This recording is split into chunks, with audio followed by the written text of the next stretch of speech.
Hey guys, and welcome back to my channel. Subscribe to my channel and press the bell button to get notified whenever I post a new video. Today I will show you how to make Cake Slice Scrapbook, which has a magnetic candle on its top. Inside the scrapbook you have got 7 pages with 2 sides, which means you have got 14 sides to decorate. So let's get into the tutorial of this scrapbook.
Comment down below if you want the tutorial of this magnetic candle.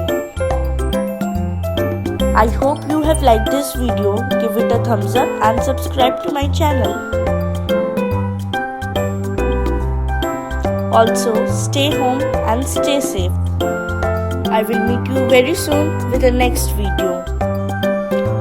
Bye bye. Also, guys, follow me on Instagram @SmokingGlueGun for regular updates.